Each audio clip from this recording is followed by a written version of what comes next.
네 번째 말씀은 인생을 바꾸는 방법입니다. 세 번째 시간이에요. 어, 오늘 말씀이 인생을 바꾸는 방법 첫 번째, 두 번째 시간이 있었죠. 이 시간대를 정리입니다. 사실 요한복음 자체가 사실 요한복음 전부가 내 인생을 어떻게 바꾸는지 알려주고 있는 복음서예요. 그렇다고 제가 계속 이렇게 제목을 인생을 바꾸는 방법 네 번째, 다섯 번째, 여섯 번째 계속 할 수는 없잖아요. 그래서 다음 주는 또 다른 제목을 쓰겠지만 사실 정말 중요한 내용입니다. 이 인생을 바꾼다라는 의미를 가지고 있는 오늘 설교는 가장 기본이 되는 내용이고 또 우리가 복음서에서 볼 수 있는 가장 소중한 내용을 담고 있기 때문에 오늘 정리가 잘 되시길 바랍니다. 그래서 오늘 인생을 바꾸는 방법 1강, 2강을 정리하기 때문에 서론이 없습니다. 그 1, 2강을 서론으로 전제해서 이야기하는 것이니까요. 바로 본론으로 들어가면 첫 번째로 마음밭의 농부. 여러분 마음밭의 농부가 되셔야 됩니다. 사람들이 셀프로 자신의 마음을 들여다보질 않아요. 그냥 직장 가서도 일하는 기계처럼 살고 내가 지금 느껴지는 것만 내 마음인 줄 알아요. 내가 배고프다. 내가 우울하다. 내가 슬프다. 지금 당장 느껴지는 걸 보는데 좀 더 깊이 들어가서 내가 어떤지를 사람들이 보지 않습니다. 우리가 지난주랑 지지난주에 어떻게 하면 인생이 바뀌는가에 대해서 다뤘습니다. 이걸 조금 더 어려운 말로 성화라고 합니다. 단순히 세상에서 말하는 어떤 발전, 습관을 바꾼다던가 하는 것들을 넘어서 거룩한 변화, 그래서 성화라고 해요. 우리가 추구하는 변하는 것은 단순히 세상에서 잘 된다, 성공해서 재벌이 된다, 그런 개념마저도 뛰어넘는 것입니다. 왜냐하면 다른 변화는 죽음 이전까지 살아있을 때만을 위한 변화를 추구하는 거예요. 우리는 그 죽음의 뒤까지 생각하고 나를 변화시킨다는 것입니다.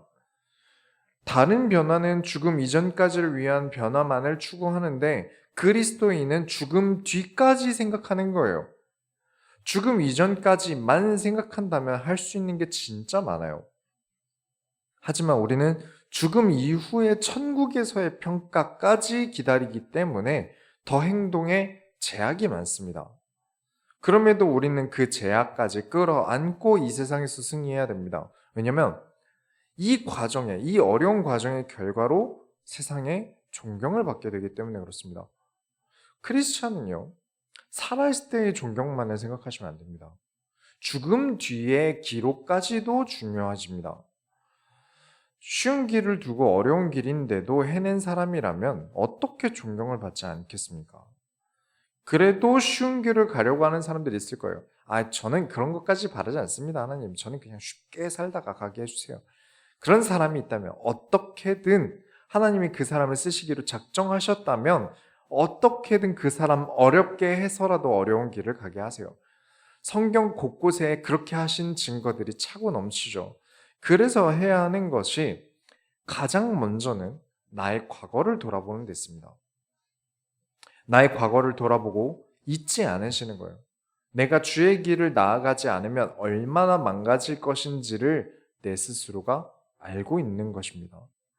내가 예수 믿기 전에 좋았던 그것을 따라다녔는데 자신이 어딘가 슬슬 고장나던 것을 알고 있는 사람과 모르는 사람은 엄청난 차이가 납니다. 아예 고장난 사람은 복구가 어려워요. 완전히 아예 고장난 사람은 바꾸기 진짜 힘듭니다. 그런데 어딘가 고장나고 있다라는 것을 느끼는 사람, 내가 지금 고장나고 있다라는 것을 느끼는 사람, 그리고 그것이 괴롭다는 것을 스스로 아는 사람은 더 많은 주의 일을 할 수 있는 사람인 겁니다. 왜 저는 아직도 힘든가요? 저는 교회 다니는데 왜 제 인생이 안 바뀌죠? 라는 질문을 하는 사람은 바뀔 여지가 큰 사람이에요. 바뀐 다음에 어둠을 이기고 나온 사람이기 때문에 더 많이 나아갈 힘이 있는 사람이 될 거고요. 자신만의 캐릭터, 자신만의 경험에 의한 창의성이 있기 때문에 더 남들과 다른 유니크함도 짊어질 수 있는 사람인 겁니다. 그리고 다음에 말씀드린 인생을 바꾸는 방법이 무엇이었습니까? 하나님의 말씀을 내 안에 계속 심는 것입니다. 하나님은 일하세요. 계속 나에게 말씀을 뿌리세요. 하나님께서 계속 나의 안에 말씀을 뿌리는 일을 주일에만 하십니까? 아닙니다. 한 주간 내내 나의 삶에서도 일하세요. 나의 삶의 수많은 일, 사건, 만남, 수많은 일들 속에서 여전히 하나님께서 우리 마음에 말씀을 뿌리기 위해서 많은 일들을 벌리세요.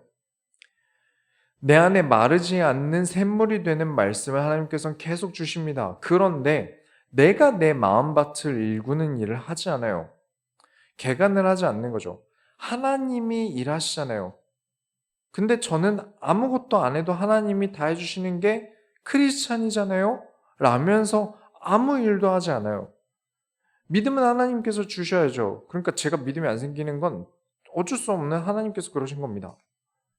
라고 생각하면서 점점 그 땅을 굳게 만들어요. 그 마음 땅을 단단히 굳게 만들어요. 점점 그 땅은 농사 일을 할 수 없는 땅이 되어버려요. 아무도 그 밭을 개간하고 농경지로 개발하지 않으니까 거기엔 말씀이 들어갈 수 없어요. 그렇게 길가밭, 가시밭, 돌짝밭이 되는 겁니다. 우리가 해야 할 일은 이 말씀을 받기 위해 올바른 밭으로 만드는 것입니다. 어떻게 해야 내가 그 밭을 만들까요? 하나님을 사랑하는 것입니다. 55장, 요한복음 5장 40절부터 42절까지 보면 그러나 너희가 영생을 얻기 위하여 내게 오기를 원하지 아니하는도다. 나는 사람에게서 영광을 취하지 아니하노라. 다만 하나님을 사랑하는 것이 너희 속에 없음을 알았노라. 46절부터 47절에 모세를 믿었더라면 또 나를 믿었으니 이는 그가 내게 대하여 기록하였음이라. 그러나 그의 글도 믿지 아니하거든 어찌 내 말을 믿겠느냐 하시니라. 하나님을 정말 사랑한다면 그 말씀을 믿을 거예요. 하나님을 정말 사랑한다면 하나님의 말씀을 한 톨도 남기지 않고 내 마음에 심으려고 애쓰는 농부가 되었을 겁니다. 왜 나는 아직도 마음이 아프고 어렵고 우울하고 그런가요? 저는 이런 마음 상태가 그저 가스라이팅 당해서 아무 생각도 안 하고 사는 것보다 훨씬 더 좋다고 생각합니다. 아, 이건 복음 생각이 아니야. 이건 복음 생각이 아니야. 이러면서 계속 내 마음을 아무 생각도 없는 사람으로 만드는 것보다 차라리 그렇게 어려운 마음을 가지고 그 마음이 개간 공사를 하고 있는 게 훨씬 좋다고 생각해요. 들어 엎어져야만 그 땅이 촉촉하고 푹신한 땅이 되니까요. 그 단단한 땅을 들어 엎어야만 그래야만 좋은 땅이 되니까요. 그냥 좋은 게 좋은 거지. 아, 복음 생각만 해야 된다면서 아무 생각도 안 하려고 하는 것보다 나는 기쁘지 않고 슬프지 않고 뭐 그냥 그래. 이런 상태로 있는 것보다 진짜 그런 땅은요. 진짜 안 변하는 단단한 땅이 됩니다. 정말 마음에 아픔과 근심이 있으시다면 더욱 하나님을 사랑해 보세요. 더 하나님의 말씀을 사모함으로 여러분의 우울함에, 여러분의 아픔에, 여러분의 고통에 하나님의 말씀을 심어보세요. 그 안에 생명이 자라날 것입니다. 왜냐? 여러분이 겪게 되는 아픔과 고통, 슬픔, 우울함, 외로움들은 나쁜 게 아니에요. 그게 거름이 되어서 더 잘 자라나는 생명이 될 것입니다. 우울함과 슬픔이 토양의 윤기를 만들어서 더욱 잘 자라는 땅이 될 거예요. 물론 가장 좋은 상태는 그 모든 아픔을 이겨내고 여러분이 좋은 밭이 되었을 때입니다. 그렇게 설명을 드리게 되는 게 두 번째로 모세의 글이 됩니다. 아주 중요합니다. 모세의 이야기를 좀 하겠습니다. 지금 예수님이 모세의 이야기, 모세의 글 이야기를 하셨는데 이 이야기가 무슨 이야기인지를 말씀드릴게요. 드리는 이 모세의 이야기만 들으셔도 여러분은 엄청난 걸 듣고 가시는 겁니다. 하나님께서 모세를 통해 이스라엘 백성과 약속을 하세요. 모세는 하나님께서 주시는 말씀을 기록했어요. 노예로서 학대당하고 배우지 못하고 자식들마저 뺏겨서 강물에 집어넣어 죽이는 그런 고통 속에 있던 이스라엘 백성들에게 하나님께서 제안을 하십니다. 너희가 나의 말을 듣고 행한다면 내가 너희를 젖과 꿀이 흐르는 최고의 농경지로 보내주겠다. 그리고 40년을 그 젖과 꿀이 흐른다는 땅으로 찾아갔어요. 하나님의 말씀을 따라 계속 갔습니다. 일주일이면 가는 쉬운 길을, 분명 쉽게 갈 수 있는 길을 40년이나 광야에서 지나야 했습니다. 그러는 동안 이스라엘 백성들은 많은 변화를 겪었어요. 처음 이스라엘 백성들 데리고 나왔을 때는요, 말씀도 듣지 않고 원망만 하고 불평만 했어요. 그랬던 백성들이 하나님의 말씀을 따라 40년 동안 계속 광야에서 있고 걷다 보니까 가나안에 도착했어요.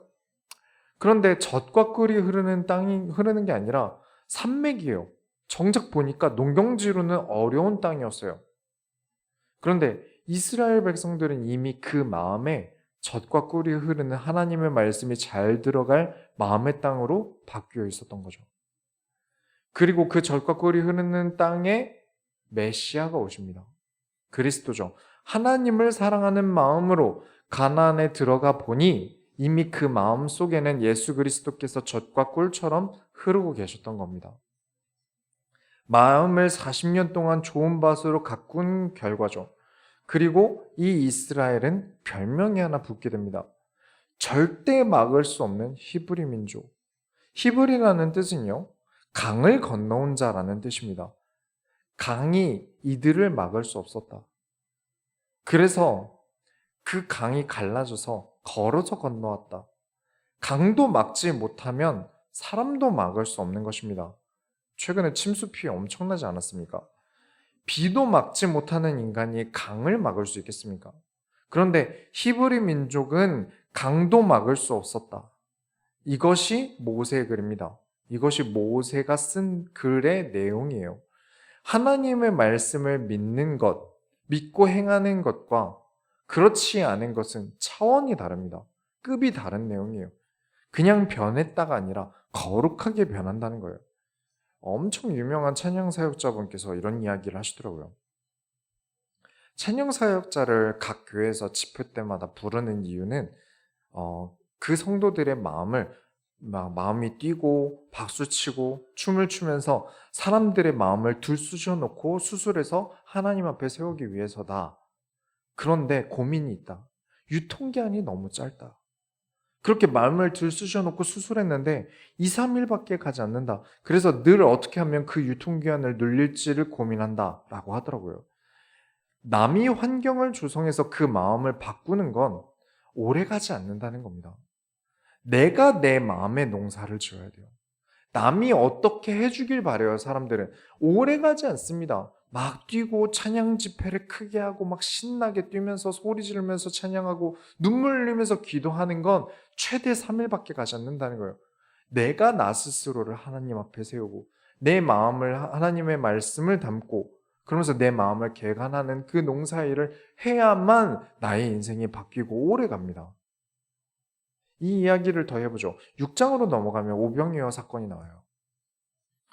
사도 한 명도 빼지 않고 넣은 오병이어 사건이에요. 사복음서에 단 한 사도도 이 이야기를 빼지 않았어요. 그만큼 절대 오병이어 사건은 뺄 수 없는 이야기라는 거죠. 근데 사람들은 그렇게 생각합니다. 예수님께서 밥을 먹이셨다. 기적을 베푸셨다. 이것 때문에 오병이어 사건을 기록한 줄 알아요. 그런 기적이 예수님이니 여러분은 예수님만 믿으면 아무것도 안 해도 예수님께서 축사 한 방에 여러분을 먹여 살리십니다. 라는 의미를 가지고 이 사건을 다룬 사도는 단 한 명도 없습니다. 그렇게 가르치는 건 나쁜 거예요. 오늘 요한이 왜 오병이어 사건을 썼는지 보도록 하죠. 오병이어는 5,000명이 배가 고픈 상황에서 예수님께서 무리들을 불쌍히 여기셔서 5개 떡과 2개의 물고기를 가지고 무리들을 먹이신 사건이에요. 그걸 보고 사람들이 광적으로 예수님께 집착을 합니다. 6장 14절 보면 14절부터 15절에 그 사람들이 예수께서 행하신 이 표적을 보고 말하되 이는 참으로 세상에 오실 그 선지자라 하더라. 그러므로 예수께서 그들이 와서 자기를 억지로 붙들어 임금으로 삼으려는 줄 아시고 다시 혼자 산으로 떠나가시니라. 예수님이 도망가세요. 무리들이 광적으로 따라옵니다. 그런 어떤 오병이어 사건을 직접 겪고 나니까 눈이 돌아간 거죠. 저분이 임금님이 되시면 우리는 아무것도 안 해도 먹고 살 수 있어. 고생 끝이야. 여러분이 스스로 투표도 하시고 대통령도 뽑아보시지 않으셨습니까? 저도 벌써 4명 이상을 투표를 했네요. 여러분이 원하는 대로 부려먹어지는 대통령이 있던가요? 다들 대통령 되기 전에는 여러분을 위해서, 국민을 위해서 하지만 그 국민 말 잘 들어주는 대통령이 많던가요? 근데 예수님은 임금님 시켜드리면 막 부려먹을 수 있다고 생각했나 봅니다. 여러분 군주론 아시죠? 잘해주면 선을 넘는 게 사람이라고 가르칩니다. 아니라고 부정하고 싶지만 사실 인간은 그런 존재가 맞는 것 같아요. 그래서 무리들을 피해서 예수님은 산으로 가시고 여기저기 도망을 가세요.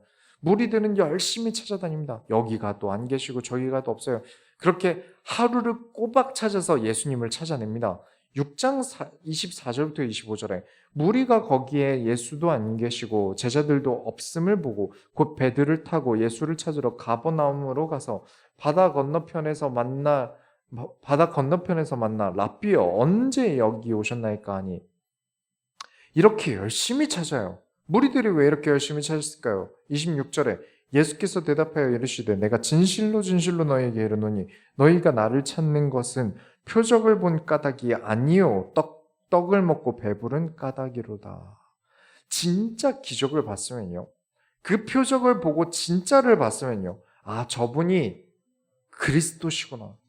저분이 하나님이시구나 라고 깨달아야 정상이에요. 근데 저분이 나를 배부르게 했구나. 기적과 이적은 내 필요를 채우기 위해 베푸신 게 아닙니다.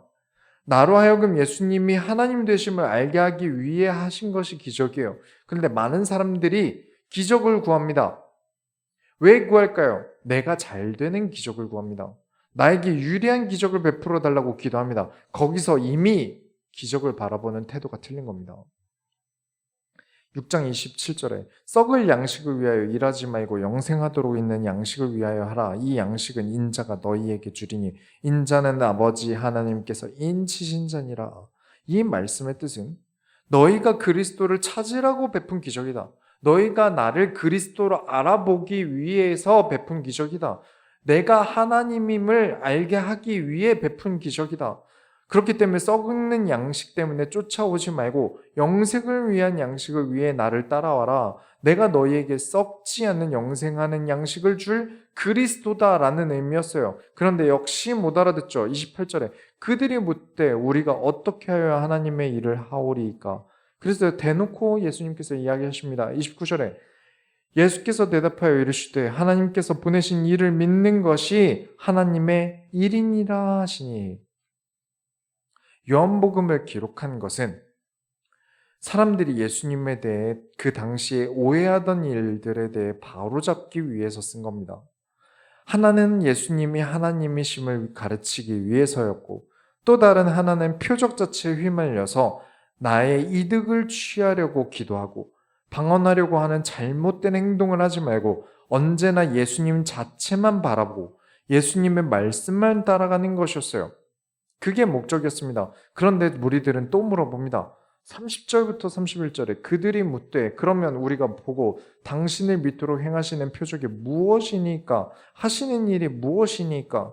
기록된 바 하늘에서 그들에게 떡을 주어 먹게 하였다함과 같이 우리 조상들은 광야에서 만나를 먹었나이다. 왜 예수님을 믿어야죠? 당신을 믿도록 하시는 표적은 무엇이죠? 우리는 떡이 필요합니다. 무리들은 예수님의 기적을 보았어요. 그래서 믿었어요. 아, 이분이 임금이 되면 믿음직하겠다. 우리 선조들이 아무 고생 안 했는데 떡을 먹은 것처럼 예수님 때문에 우리도 할 수 있겠다. 그런데 그게 믿는 게 아니래요. 예수님이 그거 아니래요. 그래서 다시 물어보는 겁니다. 그러면 뭘 믿어야 됩니까? 예수님 당신에게서 뭘 믿어야 한다는 거죠? 무엇 때문에 여기 오셨습니까? 이 정도 무리를 끌고 다니시는 것 보면 분명 나라에서 모세처럼 한따까리 하시려는 거 아닙니까? 라고 지금 질문한 거예요. 그래서 다시 또 모세 이야기를 하십니다. 아까 말씀드렸던 그 모세 이야기를 이 백성들은 못 알아듣고 있어요. 32절부터 33절에 예수께서 이르시되 내가 진실로 진실로 너에게 이르노니 모세가 너희에게 하늘로부터 떡을 준 것이 아니라 내 아버지께서 너희에게 하늘로부터 참떡을 주시나니 하나님의 떡은 하늘에서 내려 세상에 생명을 주는 것이니라. 모세가 너희에게 준 게 모세가 준 거 아니다. 하나님께서 주신 것이다. 사람이 할 수 있는 일들이 아니었다는 겁니다. 그렇게 세상에 생명을 내려주신 건데, 하나님께서 생명을 내려주신 건데, 그분이 영생하는 떡이 되시는 예수 그리스도라는 이야기예요. 34절부터 36절에 그들이 이르되 주여 이 떡을 항상 우리에게 주소서. 예수께서 이르시되 나는 생명의 떡이니 내게 오는 자는 결코 줄이지 아니할 터이요 나를 믿는 자는 영원히 목마르지 아니하리라. 그러나 내가 너희에게 이르기를 너희는 나를 보고도 믿지 아니하는도다 하였느니라. 계속 믿지 않아요. 말을 못 알아들어요. 제발 부수적인 것 보지 말아라. 너희는 변화하기보다 너희 배만 부르길 바라는구나. 떡을 탐하지 말고 그리스도를 탐해라. 예수님 자체가 생명의 떡이니 나를 먹고 나를 마셔라. 그리스도를 너희 안에 심으라. 너희 마음의 땅이 먹게 해라. 모세도 그 이야기를 한 건데 사람들이 그냥 역사로만 보고 하나님의 기적으로만 봅니다. 모세 때나 예수님 때나 지금이나 이것들은 똑같아요. 내가 어렵고 힘드니 나를 먹여주는 기적을 바랍니다. 내가 어렵고 힘드니 나를 변화시킬 말씀을 그리스도를 나에게 주옵소서라고 기도하지 않아요. 성령 충만이니 어쩌니 말하면서 그 성령으로 뜨거워지는 은사만 체험하려고 하지 그 성령으로 살아가고 변화하려고 하지 않습니다. 당연히 변화는 없습니다. 피가 머리에 좀 쏠리는 거 가지고 삶에 무슨 변화가 일어나겠습니까? 그러니 올바른 말씀을 들어도 듣는 둥 마는 둥 넘기게 돼요. 매력이 없는 거죠. 무리들이 예수님을 따라 광적으로 집착한 이유도 예수님이면 내가 원하는 걸 다 채울 수 있겠다 싶어서요. 그런데 자꾸 예수님께서 김 빠진 이야기를 하시는 거예요. 입에 들어가는 것, 먹을 것 때문에 따라오지 말라니까 이 백성들이 힘이 빠지는 거예요. 내가 원하는 걸 얘기 안 하시니까요. 그러니 무리들이 수근거리기 시작합니다. 세 번째로, 여러분, 그렇기 때문에 선입견과 싸우셔야 합니다. 41절부터 42절에 자기가 하늘에서 내려온 떡이라 하심으로 유대인들이 예수에 대하여 수군거려 이르되 이는 요셉의 아들 예수가 아니냐. 그 부모를 우리가 아는데 자기가 지금 어찌하여 하늘에서 내려왔다느냐. 무리 중에 지금 여기 모인 무리 중에 유대인 아닌 사람이 몇이나 됐겠습니까? 거의 99% 유대인일 거예요. 갈릴리 목수 아들인 걸 우리가 다 아는데 무슨 하늘에서 내려왔다는 소리를 해 라면서 자신을 김 빠지게 했다고 슬슬 수근거리기 시작해요. 그래서 또 다시 또 똑같은 것을 가르치십니다. 55절부터 56절에 내 살은 참된 양식이요 내 피는 참된 음료로다. 내 살을 먹고 내 피를 마신 자는 내 안에 거하고 나도 그 안에 거하나니 나를 먹어라. 내가 주는 어떤 떡이나 음료를 바라지 말고 나를 먹고 마셔라. 진짜 예수님을 먹어라 마셔라라는 뜻이 아니죠.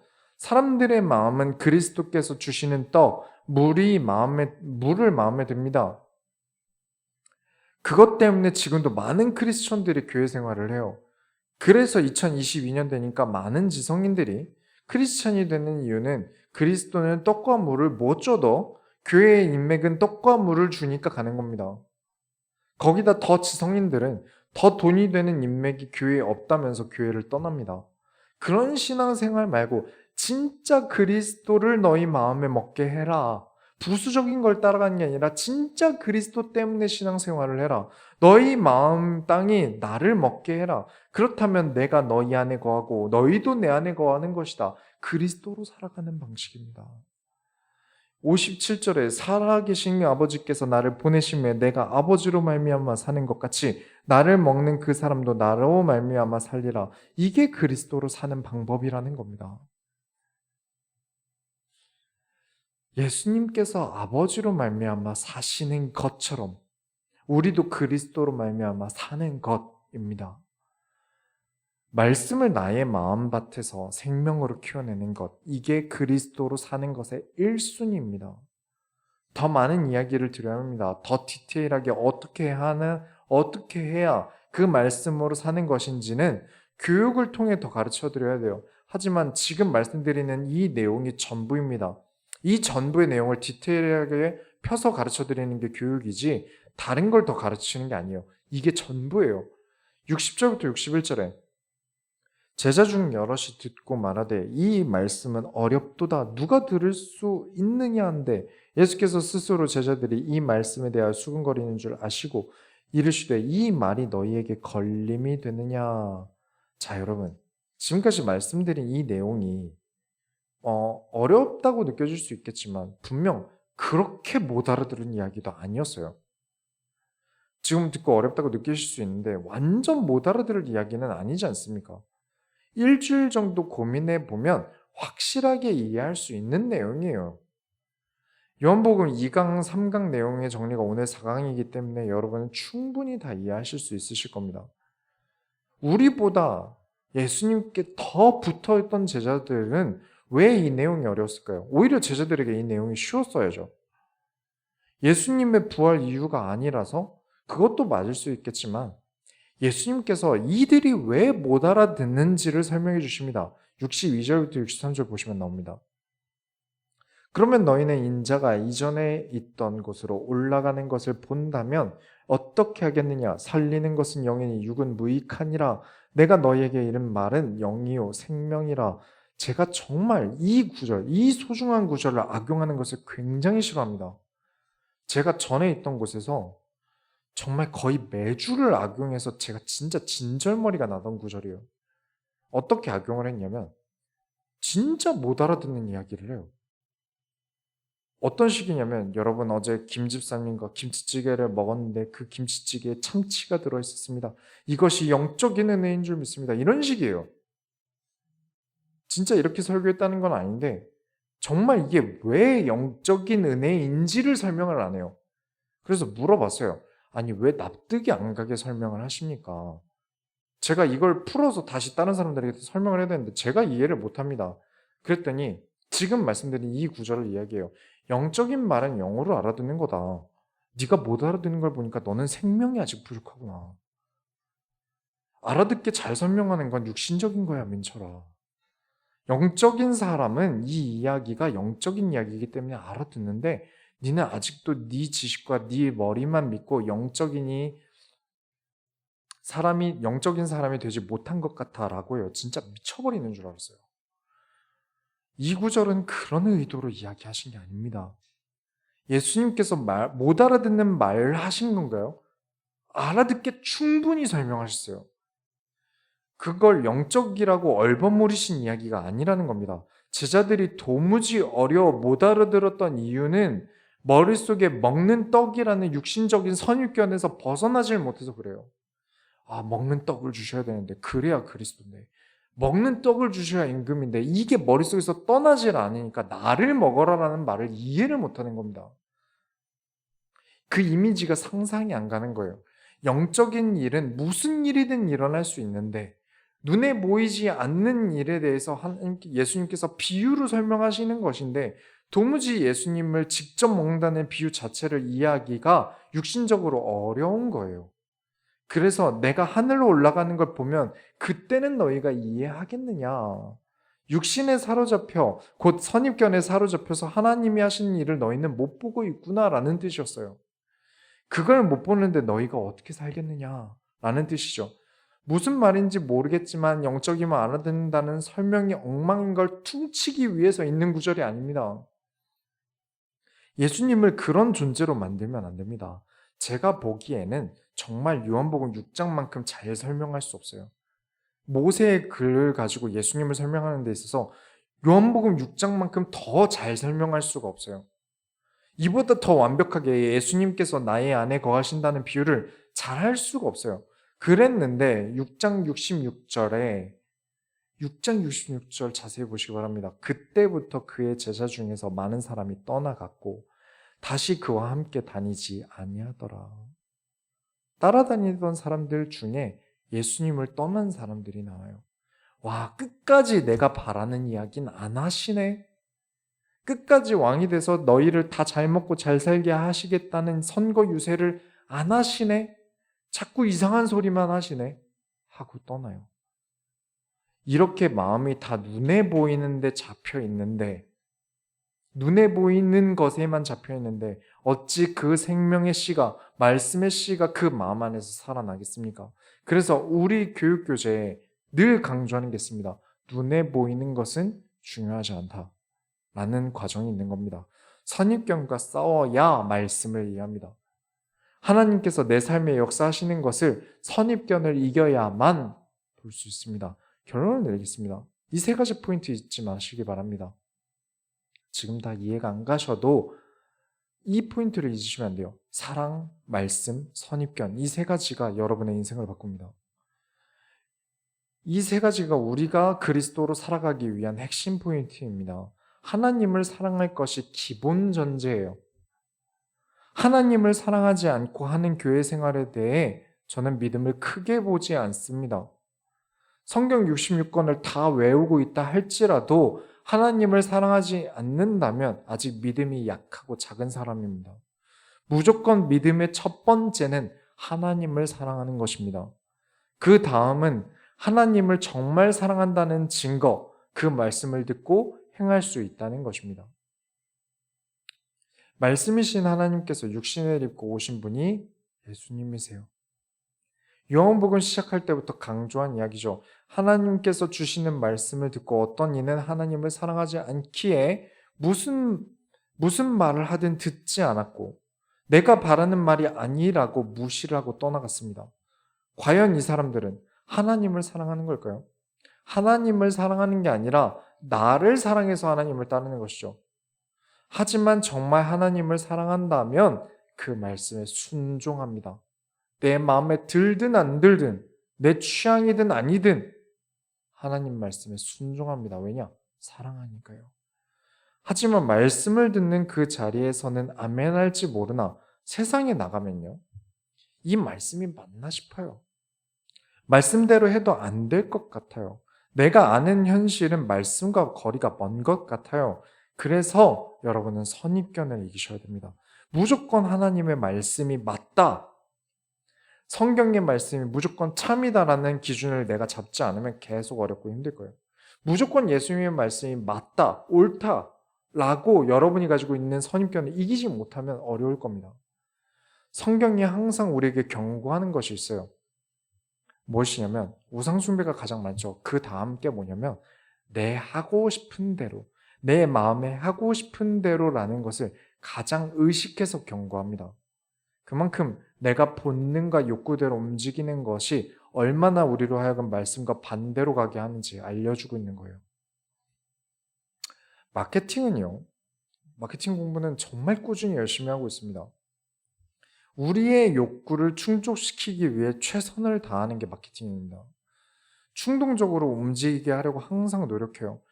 이제 모든 세상에 우리 눈에 띄는 것들은 우리로 하여금 욕구를 발산하게 하고 싶어 하는 거예요. 세스 고딘이라고 마케팅에 가장 유명한 사람이 있는데 얘 이야기를 해요. 모든 제품들은 다 나왔다. 다 비슷하다. 뭐 하나 신제품 진짜 획기적인 게 나오면 한 달도 안 가서 똑같은 물건 다른 회사에서 나온다. 결국엔 물건을 파는 건 사람들의 욕구를 충족시켜주는 마케팅이다 라고 이야기를 해요.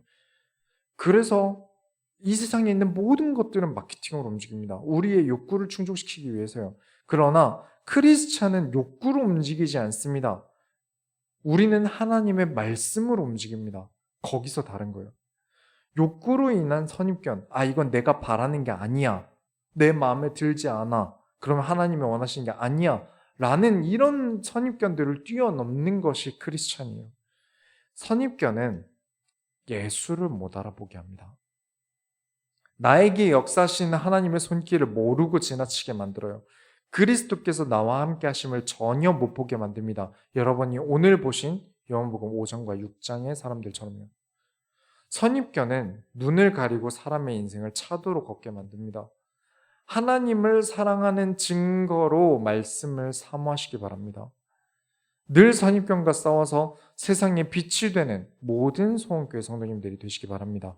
우리가 하나님의 손을 열어드립시다. 하나님 감사합니다. 오늘도 우리에게 생명의 말씀을 주심을 감사드립니다. 우리로 하여금 우리의 인생이 바뀌는 포인트를 잊지 않게 하심으로 우리가 하나님을 가장 사랑하고 그렇게 말씀에 순종하며 말씀에 순종하지 못하게 만드는 수많은 선입견과 싸우는 모든 소원교회 성도들이 되게 하여 주옵소서. 살아계신 예수 그리스도의 이름으로 기도드렸습니다. 아멘.